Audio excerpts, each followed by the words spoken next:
चलो हो गया, अब सब आ गया लगभग।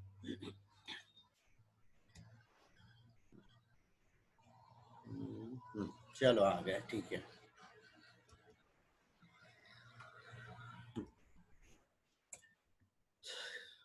ठीक है, कल कल से एक थोड़ा सा नया प्लान वो कर रहे हैं, है ना। 11th वाला कल से सेशन ऐसे नहीं रहेगा, है ना। 11th वाले सेशन की जगह पे यहाँ पे जो लोग नीट वाले हैं उन लोगों के लिए एक अलग से क्लास चालू कर रहे हैं। वो रहेंगी 11 बजे से, मतलब 10 बजे से लेके 12 बजे तक का टाइम अभी डिसाइड किया हूँ। चेंजेस हो सकते हैं उसमें, है ना। तो जो भी अभी लोग जो जुड़े हुए हैं वो हमेशा ही वो अपने टेलीग्राम चैनल पर जुड़े हुए रहेंगे, क्योंकि एक क्लास का तो टाइम फिक्स है कि 10 से 11 रहेंगी। ठीक है। ये रिवीजन क्लास किसके लिए, नीट 2020 जो अभी 20 दिन बाद होने वाली है ना, 20 दिन बाद है जो 13 सितंबर को, उसके लिए। तो उसमें हम एक क्लास स्टार्ट करेंगे 10 to 12। अगर सब ठीक रहता है या सब कुछ ठीक रहता है तो 1 2 घंटे की रहेंगी। नहीं तो फिर डे में कभी भी टाइम शेड्यूल डाला करूंगा, उस टाइम में उस क्लास को ज्वाइन करना पड़ेगा। ठीक है। और ये 2000 ये जो अभी नीट आने वाली है इसके लिए, उसमें हम कुछ चैप्टर्स हमने सेलेक्ट कर लिए हैं, तो एक रिवीजन जैसा चलेंगे, या जो इम्पोर्टेंट पॉइंट्स है सिर्फ वो लेके चलेंगे, जिसमें से हम उन चैप्टरों को कवर करेंगे जिनसे बहुत ज्यादा ऑब्जेक्टिव आते हैं। जैसे ह्यूमन फिजियोलॉजी देखेंगे, डाइवर्सिटी देखेंगे, उसके बाद में सेल स्ट्रक्चर एंड फंक्शन वाली यूनिट देखेंगे, रिप्रोडक्शन देखेंगे, और उसके बाद इकोसिस्टम देखेंगे, और बायोलॉजी इन ह्यूमन वेलफेयर। ये 7 यूनिट हम वो करेंगे। बाकी की 3 यूनिट्स नहीं देखेंगे, क्योंकि उसकी क्लासेस वगैरह भी सब यूट्यूब पे डली हुई है, पुराने इसमें हुआ भी है, वहां से रिपीट करना है ना। तो मेन तो ये 7 यूनिट स्टार्ट करेंगे, कल से करेंगे, लेकिन ये ना आज से नहीं कर रहे, क्योंकि कंफर्म हो गया है कि नीट होना ही है। और जो बाकी अभी ये जो सेशन चल रहा है इसमें भी याद रखना, सारे लोग का जो शेड्यूल है वो सेम शेड्यूल रहना है। मार्च में ही एग्जाम होना है 12th वाले के, और नेक्स्ट टाइम जो नीट होना है वो भी टाइम पर ही होना है, कि वो मई में ही होंगी, है ना।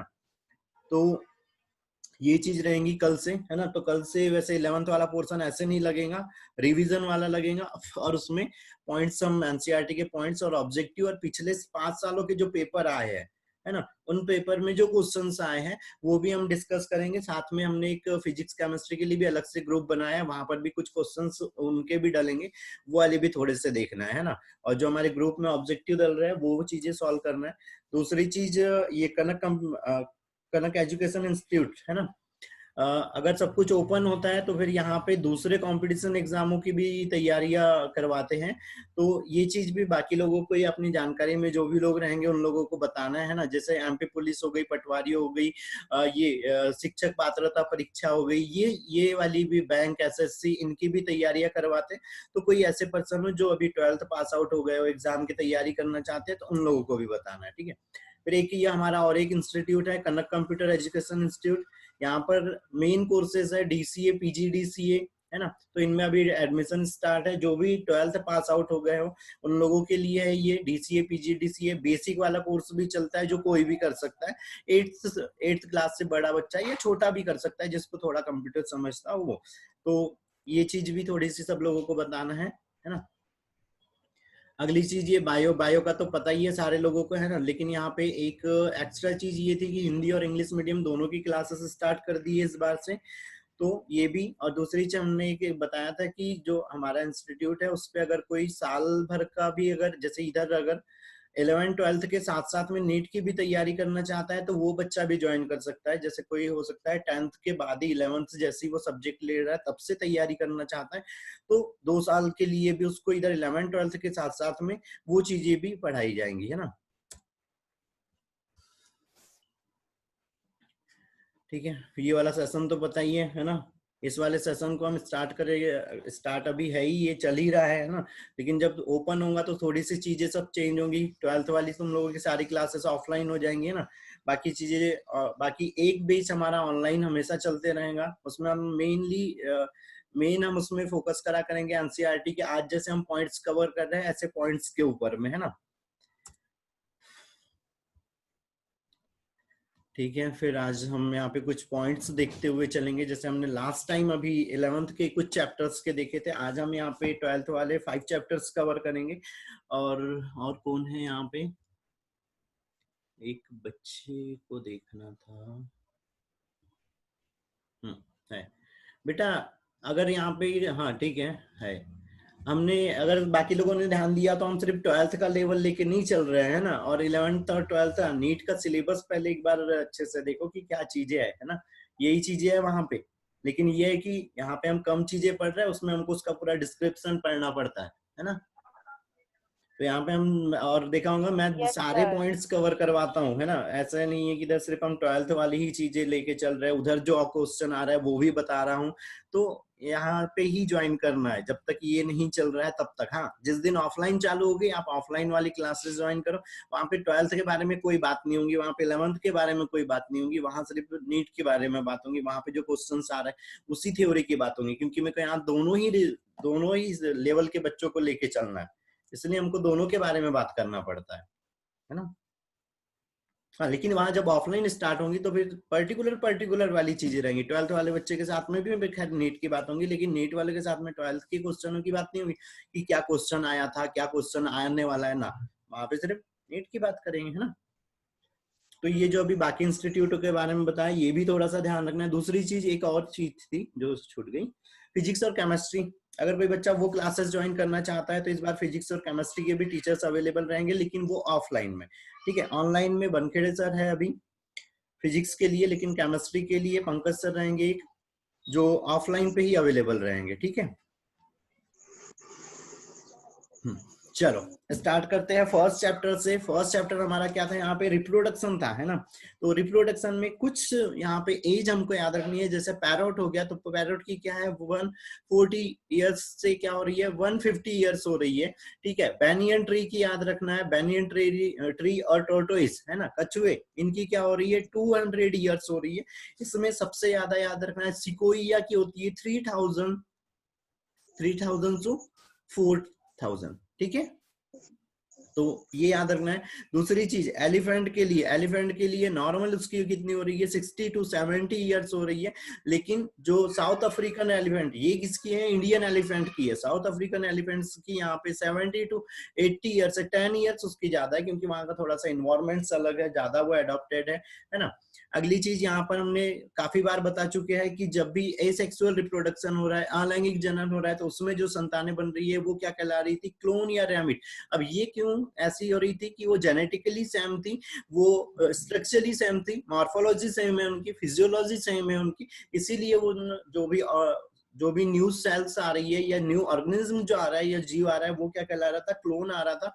अब यहाँ पे एक चीज आ जाती है कि अगर मोनोजाइगोटिक है तो क्या वो सेम होंगे उनके जेनेटिक स्ट्रक्चर, उनकी फिजियोलॉजी। मोनोजाइगोटिक मींस ये एक जाइगोट है, इसी से क्या हो रहा है, दो बेबी डेवलप हो रहे हैं, तो दोनों के स्ट्रक्चर, जेनेटिक स्ट्रक्चर सही सेम रहेंगे। लेकिन डाइजाइगोटिक है, डाइजाइगोटिक मींस क्या हुआ, फ्यूजन हुआ, यहाँ पर एक जाइगोट था और एक जाइगोट ये बना, अगला एम्ब्रियो ये। अब इसमें यहाँ पे एम्ब्रियोजेनेसिस हो रहा है, ठीक है। इसमें कहाँ पे हुआ था, ये जाइगोट था, डिवाइड होके यहाँ पे एम्ब्रियोजेनेसिस होने लगा था, ये यहाँ पे एम्ब्रियोजेनेसिस हो गया। जबकि यहाँ पर क्या हुआ, जब ये 2 सेल स्टेज में आया तो दोनों सेल क्या होगी, सेपरेट हो गई और फिर यहाँ पे एम्ब्रियोजेनेसिस हुआ, ठीक है। तो इनमें थोड़ा सा डिफरेंस आ सकता है, ठीक है। फिजियोलॉजी इनकी चेंज हो सकती है, जेनेटिक स्ट्रक्चर इनका भी सेम है, लेकिन फिजियोलॉजी क्या हो सकती है, इन दोनों की भी चेंज हो सकती है जब डाइजाइगोटिक रहेगा। और मोनोजाइगोटिक में ऐसी चीज नहीं होती है, सेम चीजें चलते रहती हैं।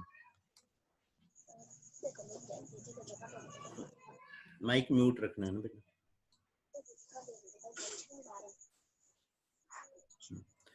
ठीक है।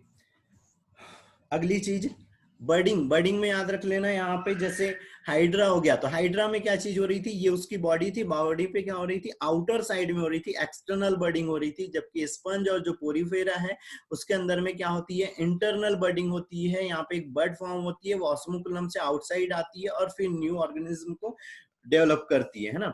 उसके बाद में यहाँ पे बीजाणु या स्पोर फॉर्मेशन किसमें होता है, तो एग्जांपल में याद रखना है, स्पोर फॉर्मेशन म्यूकर में होता है और राइजोपस में होता है, जो एक बार जो क्या है कवक है ना। राइजोपस और म्यूकर और राइजोपस में स्पोर फॉर्मेशन होता है, छोटे छोटे स्पोर बनते हैं और वो ही दूसरी जगह पे जाके क्या होते हैं, अंकुरित होते हैं और फिर उससे नया कवक वहां पे डेवलप हो जाता है। फिर इसी में यहाँ पे जू स्पोर वर्ड सुना हुआ था, जू स्पोर को बहुत अच्छे से याद रखना, इस पे क्वेश्चन बनता है। जब फ्लेजिला प्रेजेंट रहता है स्पोर के ऊपर तो वो क्या है, जू स्पोर है। और ये कैसा होता है, मोटिलाई होता है, मतलब ये मूवमेंट्स कर सकता है, एक स्थान से दूसरे स्थान पर ये इजीली जा सकता है। ठीक है। और जैसे क्लेमाइडोमोनास हो गया, यूलेथ्रिक्स हो गया। ठीक है। फिर स्पायरोगायरा में क्या होता है, रीजनरेशन नहीं होता है, फ्रेगमेंटेशन मेथड्स के थ्रू इसमें यहाँ पे रिप्रोडक्शन होता है। फ्रेगमेंटेशन मींस क्या हो रहा है, यहाँ पे ये उसकी पूरी बॉडी बनी हुई है, ये सेल्स बनी है, एक कोई पार्ट यहाँ पे ये अलग हुआ और ये फिर पार्ट क्या हो रहा है, डेवलप हो रहा है, और डेवलप होकर पूरा का पूरा एक स्पायरोगायरा बना लिया। ठीक है। और स्पायरोगायरा में जो क्लोरोप्लास्ट होता है, वो क्लोरोप्लास्ट क्या होता है, सर्पिलाकार होता है, ये ऐसे सर्पिलाकार होता है। ठीक है, ये याद रखना है। स्पायरोगायरा में जो क्लोरोप्लास्ट रहता है वो सर्पिलाकार रहता है।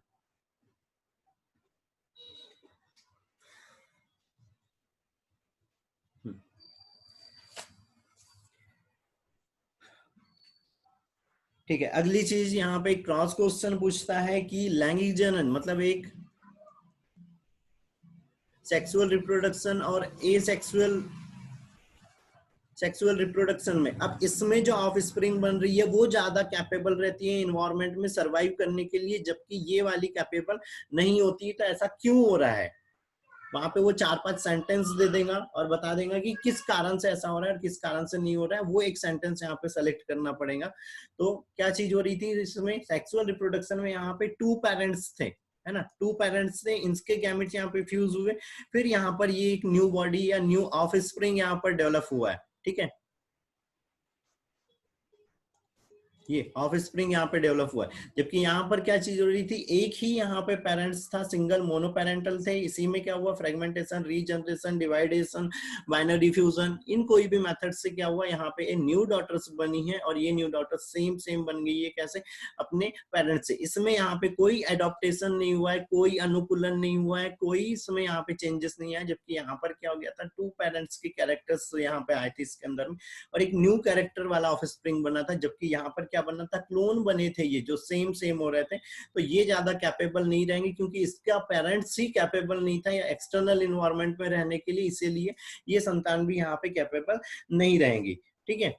उसके बाद में यहाँ पे एक सीक्वेंस देता है कि जो भी लाइफ साइकिल है उसमें सीक्वेंस में हमको याद रखना है कि कैसे सीक्वेंस हो रहा है ना। तो सीक्वेंस में सबसे पहले क्या होती है, जुवेनाइल स्टेज रहती है। जुवेनाइल स्टेज के बाद में रिप्रोडक्टिव स्टेज रहती है। रिप्रोडक्टिव स्टेज के बाद में यहाँ पे ओल्ड एज या एजिंग रहती है। ठीक है। तो ये एक सीक्वेंस याद रखना है। ठीक है, कि किसके बाद कौन सी एज आ रही है, ये क्लियर सा हमको याद रह जाता है। फिर यहाँ पर एक वर्ड आता है मोनोकार्पी, है ना। मोनोकार्पी मीन्स,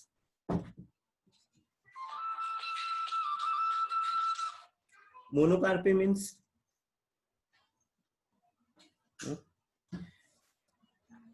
मोनोकार्पी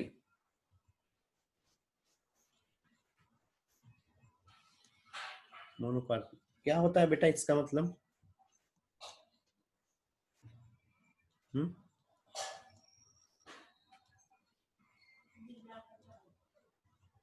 बताओ। मोनोकार्पी मतलब एक अंडे की, मतलब एक अंडे देने वाले। ना बेटा, इसका कार्प का मतलब तो फ्रूट होता है, फ्रूट होता है।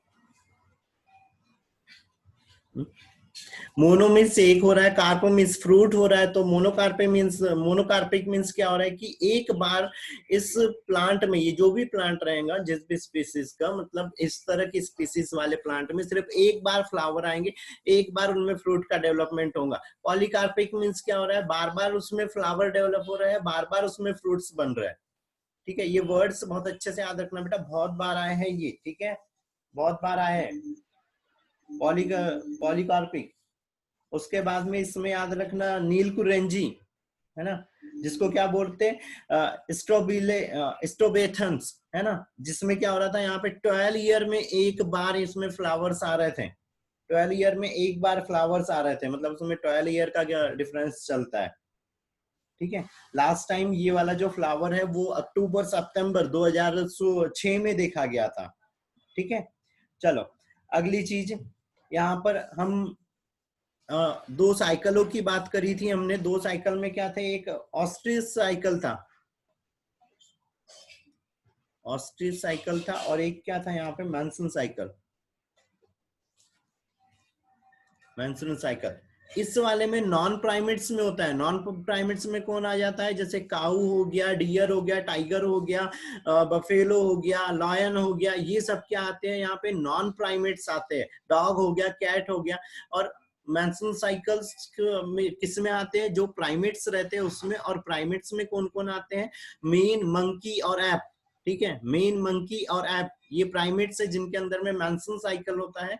और इनमें एंडोमेट्रियम, जो एंडोमेट्रियम है वो क्या हो रही है यहाँ पे, डिस्ट्रॉय हो रही है, और मतलब विघटित हो रही है, डिसॉल्व हो रही है, और बॉडी से क्या आ रही है, बाहर आ रही है। जबकि यहाँ पे जो ऑस्ट्रिच साइकिल रहता है, ये किस में था, यहाँ पे नॉन प्राइमेट्स में था। तो नॉन प्राइमेट्स जैसे काऊ हो गया, डियर हो गया, टाइगर हो गया, कैट, बफेलो, डॉग, इनमें जो एंडोमेट्रियम रहती है वो बॉडी में एब्जॉर्ब हो जाती है, अंदर ही एब्जॉर्ब हो जाती है। ठीक है, और इनमें जो प्रेगनेंसी कंसीव करने वाला टाइम रहता है वो क्या रहता है, यहाँ पे हीट पीरियड रहता है। और मेन याद रखना है काऊ के लिए कि काऊ में कितने रहता है, 18 आवर्स का हीट पीरियड रहता है। ठीक है, ये बहुत अच्छे से याद रखना।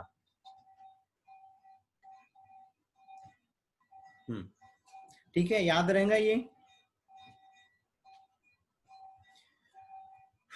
ठीक है, इसके बाद में यहाँ पे एक और सीक्वेंस याद रखना है, रिप्रोडक्शन में सीक्वेंस याद रखना है कि कैसे रिप्रोडक्शन हो रहा है। तो रिप्रोडक्शन में क्या चीज होती है, सबसे पहले यहाँ पे गैमेटोजेनेसिस होता है। ठीक है, शॉर्ट में लिख रहा हूँ क्योंकि ये बड़ा है ना।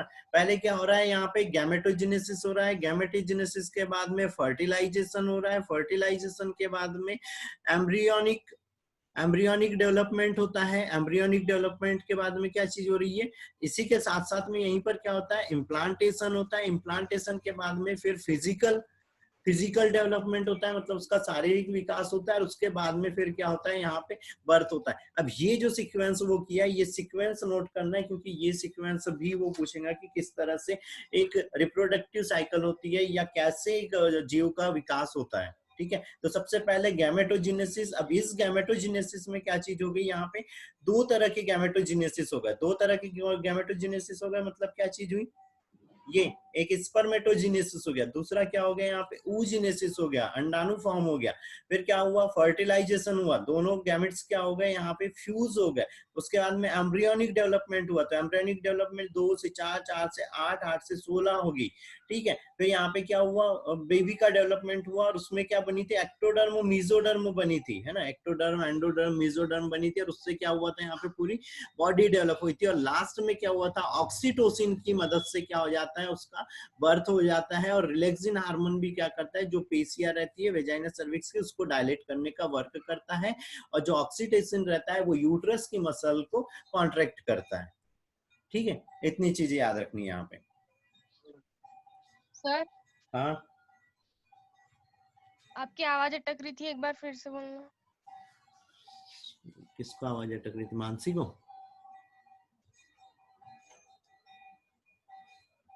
बेटा सबसे पहले क्या होता है, यहाँ पे गैमेटोजेनेसिस होता है। गैमेटोजेनेसिस में दो प्रोसेस चलती है, एक स्पर्मेटोजेनेसिस चलता है, एक oogenesis चलता है। फिर दोनों गैमेट्स में फ्यूजन होता है, फर्टिलाइजेशन होता है। फर्टिलाइजेशन के बाद में इसमें एम्ब्रियोनिक डेवलपमेंट होता है। एम्ब्रियोनिक डेवलपमेंट में एक स्टेज और आ जाती है, वो मोरूला स्टेज कहलाती है, जब यहाँ पर सेल क्या रहती है, 8 सेल स्टेज। ठीक है, मोरूला। उसके बाद में यहाँ पर इम्प्लांटेशन होता है यूट्रस में, है ना।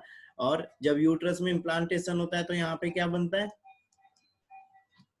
प्लेसेंटा। और प्लेसेंटा से कौन सा hormone, HCG, human Korean gonadotropic hormone release होता है ना, जिससे प्रेगनेंसी कंसीव होती है। अगली चीज क्या हो रही थी, यहाँ पे इम्प्लांटेशन के बाद डेवलपमेंट होना था, तो तीन यहाँ पे एम्ब्रियोनिक मेम्ब्रेन्स बनती है या जर्मिनल लेयर्स बनती है, जिसमें क्या हो रहा था, एक्टोडर्म हो रही थी, एंडो, मीजो, तीन लेयर बन रही थी, जिनसे पूरी बॉडी का डेवलपमेंट हो रहा था। पूरी बॉडी का डेवलपमेंट होने के बाद में 9 मंथ में क्या चीज हो रही थी, उसका बर्थ हो रहा था। और बर्थ हो रहा था तो यहाँ पे बर्थ में ऑक्सीटोसिन,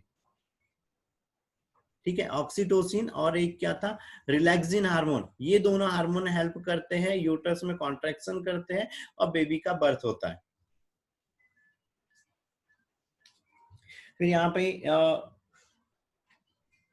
द्विलिंगी जीव याद रखना है ना, बाइसेक्सुअल ऑर्गेनिज्म, या इन्हीं को क्या बोलते हैं, हार्मोपोरोडिक, है ना, हार्मोपोरोडिक। तो उसमें क्या आता है, टैपवॉर्म आता है और कछुआ, ये दो एग्जाम्पल याद रखना, ठीक है, टैपवॉर्म और कछुआ।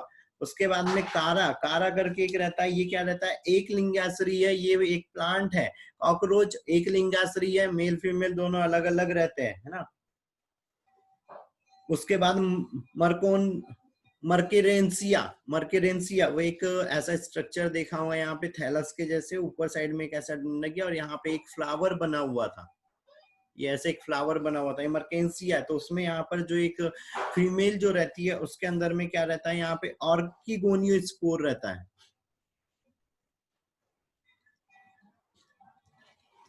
गोनियो, ऑर्किगोनियोस्पोर।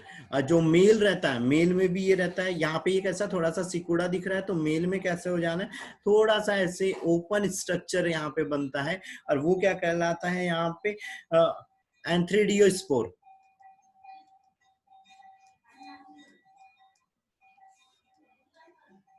ठीक है, एंथ्रीडियोस्पोर कहलाता है।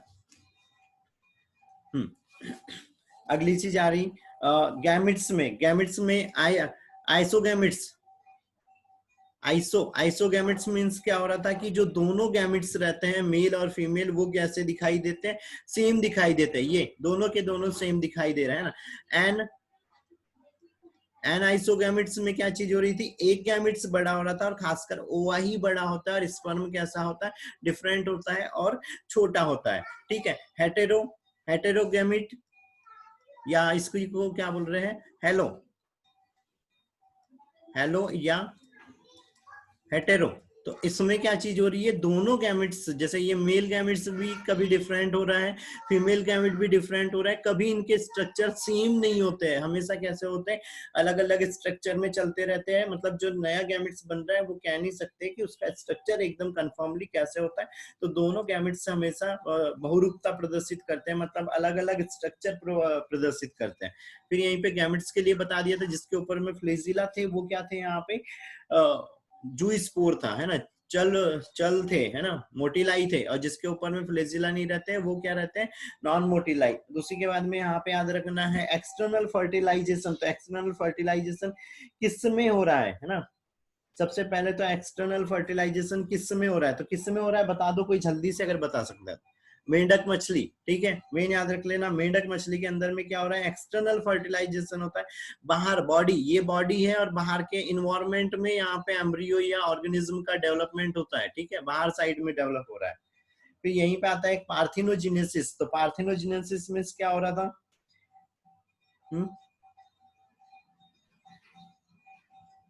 बिना निषेचन, बिना निषेचन के ही क्या हो जा रहा था, जीव का डेवलपमेंट हो जा रहा था।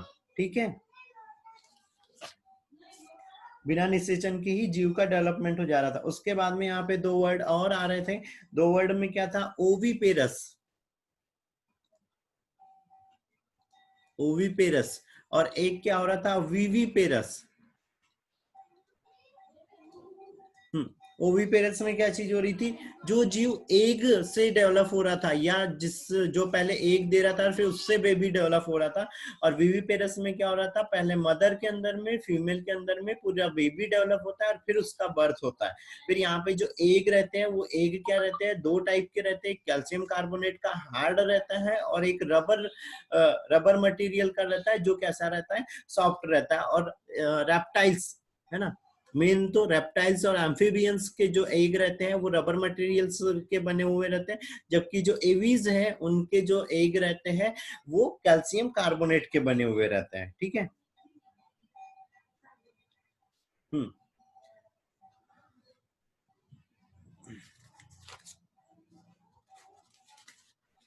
बाइनरी फ्यूजन बता दिया था। फिर कुछ स्ट्रक्चर, यहाँ पे कुछ स्ट्रक्चर में क्या चीज हो रही थी, ओरी। ओरी कैसा स्ट्रक्चर हो रहा है, जल्दी बता, द्विगुणित अगुणित, क्या है ओरी, हाँ, ओवरी कैसा स्ट्रक्चर है?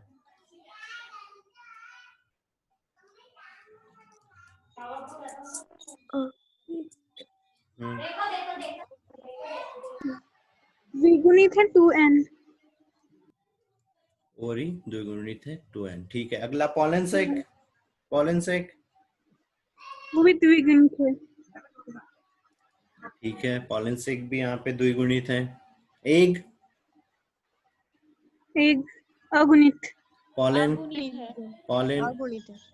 मेल गैमिट पॉलन एन है। अगुणित है। मेल गैमिट मेल गैमेट अगुणित है n। ठीक है, जाइगोट द्विगुणित है। द्विगुणित। द्विगुणित। ये सीक्वेंस याद रखना है। मैं C2n। ठीक है बेटा, ये बस ये पॉलन सेक भी 2n था, है ना?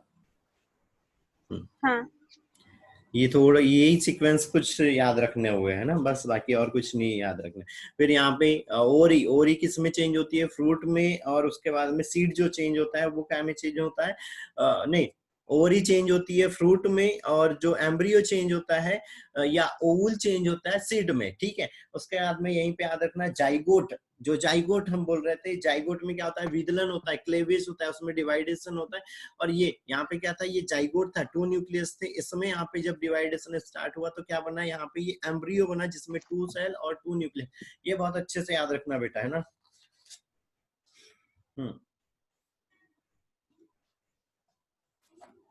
पैरामीशियम, पैरामीशियम में क्या होता है? ट्रांसवियर बाइनरी फ्यूजन होता है, अनुप्रस्थ द्विविखंडन होता है। ठीक है, अनुप्रस्थ द्विविखंडन होता है। उसके बाद समयुग्मक की अवस्था, मतलब ये आइसोगेमी बोला है उसने, आइसोगेमी के साथ में आइसोगेमी वाले लेकिन फ्लैजिला युक्त युग्मक किसमें होता है? फ्लैजिला युक्त आइसोगेमस युग्मक किसमें होते हैं? तो वो किसमें होता है? स्पाइरोगायरा में होता है। ये ऐसे बन रहा है, सेम सेम बन रहे हैं दोनों, और फ्लैजिला युक्त होते हैं, मोटिलाई होते हैं, है ना? ठीक है, अगली चीज याद रखनी है यहाँ पे, अर्धसूत्री विभाजन कहाँ पे होता है? अर्धसूत्री विभाजन कहाँ पे होता है? तो अर्धसूत्री कोशिकाओं में होता है। ठीक है, गुरु बीजाणुधानी आएगा यहाँ ऑप्शन, कोनिडिया आ सकता है, मुकुलन आ सकता है, लेकिन उसमें नहीं। फिर हमने यहाँ पर कुछ अलैंगिक जनन की कुछ स्टेप देखी थी, है ना? Vegetative propagation. तो वेजिटेटिव प्रोपेगेशन में क्या हो रहा था? हमने यहाँ पे स्टॉक और सियॉन पढ़ा था। स्टॉक और एक क्या था? सियॉन। ये एक पूरा प्लांट था यहाँ पर, तो उसमें ये 2 पार्ट्स हो रहे थे। तो जो ऊपर साइड में प्लांट डेवलप हो रहा है उसमें किसके कैरेक्टर देखने को मिलेंगे हमको? इस सियॉन के देखने को मिलेंगे। फिर रनर टाइप, जो दूब घास रहती है उसमें रनर टाइप का वेजिटेटिव प्रोपेगेशन होता है। ठीक है, रनर टाइप का वेजिटेटिव प्रोपेगेशन होता है। फिर उभयलिंगी टैप फॉर्म बताया था कि उभयलिंगी में क्या रहता है? टैप फॉर्म रहता है। फिर पेनिसिलियम नामक कवक में अलैंगिक जनन की मुख्य संरचना कौन सी होती है? तो पेनिसिलियम में क्या होता है? कोनिडिया होता है, ये ऐसा स्ट्रक्चर बनता है। लास्ट में यहाँ पे एक स्पोर फॉर्म होता है जो क्या कहलाता है? यहाँ पे कोनिडिया कहलाता है। फिर एक कारा, अभी मैंने बताया था कारा, तो कारा कैसा रहता है? हेटेरोगैमेटिक्स रहता है, मतलब उसमें मेल और जो फीमेल गैमिट है वो कैसे बनते हैं? डिफरेंट डिफरेंट टाइप के बनते हैं, और हमेशा मेल भी गैमिट्स भी जो बन रहा है वो कैसा बन सकता है? उसमें डिफरेंट बन सकता है। ठीक है, फिर एक सेकंड, हाँ ना, घर पर थोड़ी देर से हो रही है, और भी 15 मिनट। हाँ हाँ हाँ हाँ, आजा।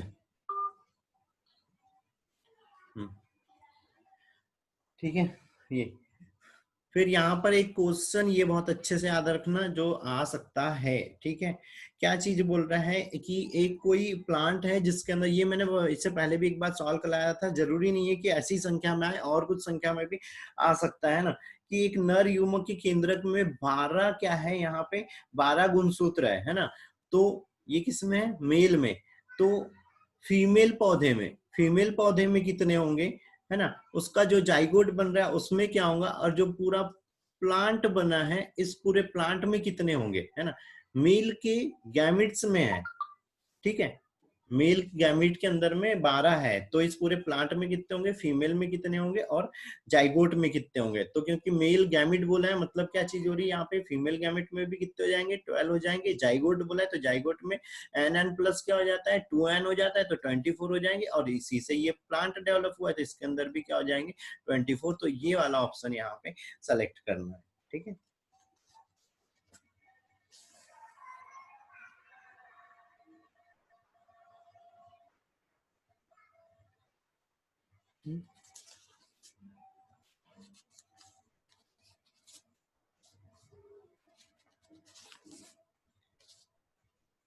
ठीक है, तो ये फर्स्ट चैप्टर के यहाँ पे इंपॉर्टेंट पॉइंट्स खत्म हो गए।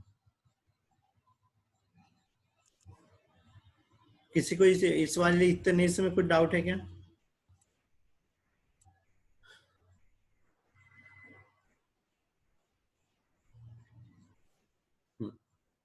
ठीक है, नहीं है तो फिर बढ़िया है।